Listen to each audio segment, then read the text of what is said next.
Yeah, just tell me how you got into fishing. How I got into fishing? Yeah. Well, I went to sea when I was 12. I went to Iceland, pleasuring, with my Uncle Gil. My Uncle Gil was a trawler skipper out of Hull. I went when I was 12, 13 and 14. And when I left school, I went to sea, sailed for Kingston's. I did 5 trips, deep sea, that's all, and I'd had enough of that. And then I didn't go fishing for a few years. I think I was about 24 when I went back to sea. And I went on seine netters out of Hull for Boston's.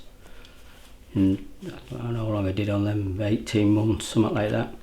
Then I chucked it again and had another spell ashore, a few years in the civil engineering game, and then I ended up at Bridlington on the inshore trawlers.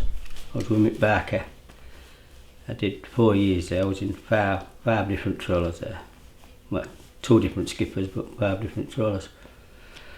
Then I finished there and I went back in the civil engineering game for a bit. Then I ended up at Drax Power Station. When I finished there, that was back in 1983. And I had a little boat messing about off the beach, and we started fishing off the beach. That was in 83, and I made a living at it, so I went full time. And I did nothing else till I retired, 30 years.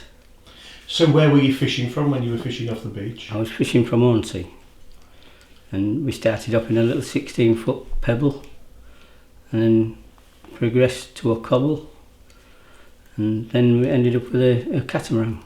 Right, tell me the difference between a pebble, a cobble and a catamaran then. Well, a pebble basically, it was pebble boats made them. A man called Joe Gelso, and that's where it's got more or less called a pebble. A fiberglass little 16-foot boat, and then we had a double-ended cobble, a proper beach cobble. She was 27'6". You know, that there was made for the beach, which was a wooden boat. And then we had 1 or 2 different boats, and then we ended up with the catamaran, the cheetah. So the cobble, did it have an engine, that one? Oh yeah, that had a 4D in it, yeah. 4-cylinder. So tell me what a typical day's fishing was like.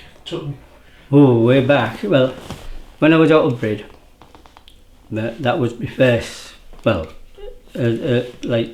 experience of inshore fishing, of potting. And I was with Mick Barker. Bloody hell, my brain dead it when you get older. In a boat called Pioneer. In them days there was the skipper, his partner, me, Stevie Gravel, George Brown, with 5-man crew. And in them days, you had a 5-man crew, and we used to work 580 pots a day, and do them. That's all pots we had in them days, and we used to do them every other day, and just go to sea every other day and do the full lot. A typical day's fishing in them days would be maybe 150 stone of crabs, maybe more, and about roughly between 80 and 100 pound of lobsters. You see, it was in pounds in there, they're not kilos, and that was an average day for us. And then Mick got a trawler, and I went in with left Pioneer and went with Mick in a trawler. But we used to go tripping them out of Brid. We used to sail early Sunday morning and come back on sometimes Thursday night or very early Friday morning to land. Well, there's none of that now. That's all gone. There ain't no trawlers at Brid. So what was it like when you were working from Hornsea? What was this? Hornsea? Yeah. Well, when I first started at Hornsea, when I first started I had about 120 pots, but we used to go netting as well for Dover soles, and you could make a living on Dovers in the summer, and we used to work between the two, so I made a living. And then we progressed where, I only used to work 600 pots, but some of the lads down there now working 1,600 pots. It's completely changed. Well, everything. You know, like lobsters. Like basically, spring of year was our crabbing season, and then you progressed into lobsters, and October you had all your gear out, and you'd go netting in the winter. You know, for cod. Now you just go potting all year round, because you can't make a living on Dover soles, you can't make a living on cod. So why has it changed? I don't know why it's changed. I mean, there's that many different things that's changed in Bridlington Bay. When I first started, we used to fish a place called Witter. That's up in the bay, up near Brid. Witter Roll. And in there, if it come rough, your pots would be absolutely full with razor fish. Shells, deadened, you know, when it was real rough. Don't see them now. Never see them. Spider crabs. You used to absolutely get heaved. You know. Your pots, you couldn't lift them in. There was that full with spider crabs, weed, everything. And no, you never see spider crabs. Dog crabs, what we call a dog crab, a shore crab.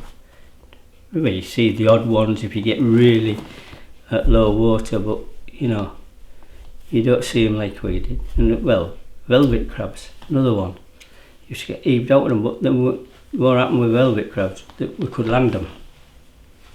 So they outfished them, which was a good thing, because the velvet crabs was taking over.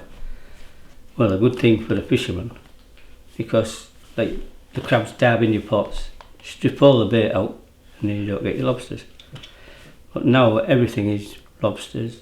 Everything is lobsters. It's even like crabs you get, especially tight inside where we was, like up to 6 mile. Your crabs, you'd start on crabs maybe back into February, and fish them right well June. You know, now you might have a couple of weeks or so, and you'd actually a lot. It's doing, but like lobsters, where's the lobsters come from? We never got lobsters like they do now. You know, it's, you know, I mean, like me, like 100 kilo days was the norm, you know, not now. 200, 300 kilos, some of the other boats. Well, the big boats, them from Bridle, God knows what they catch. Yeah, that's a lot, isn't it? It is a lot. So what do you think the future of fishing is down there? Well, I think it's quite bright. You see, last winter we had a bit of a rough up, which we hadn't had for years. That's another thing we don't seem to get. Can you explain what a rough up is? Well, the seas, you know, you get a blow, and the seas used to be mountainous. Now you don't, and when you do get one, it seems to last a day or two. In the old days, it would last a week, you know. That's when lobsters used to come ashore and all the weed. But I mean, they go last year, winter, they had a few ashore, like at Barmston. We used to get them nearly every year at Barmston. But now they make a big issue of it. You know, lobsters coming ashore. But and I look at it that, well, that's a good thing in one way, because it proves there's plenty out there, right. Doesn't it? Yeah. But and all your porks, you understand, you know, small lobsters. There's absolutely thousands. That's another good thing, isn't it? Yeah. But you see, like now, lobster basically has only got one enemy. That's himself. You see, he's a predator, isn't he? And they keep up in the size. And what you're going to create, you know, they're still doing it for competition, you know, but you're going to create the opposite what they're trying to do. If you keep making the size bigger and bigger and bigger, then they're going to have a go at your big lobsters are going to eat all the little ones, aren't they? Well, I might be wrong, but... Have you ever had any sort of scary moments out at sea? Oh, plenty. One of my worst ones was when I was on seine netters, and was in the North Sea. I can't remember just whereabouts now, but anyway, on a seine netter, it started to blow.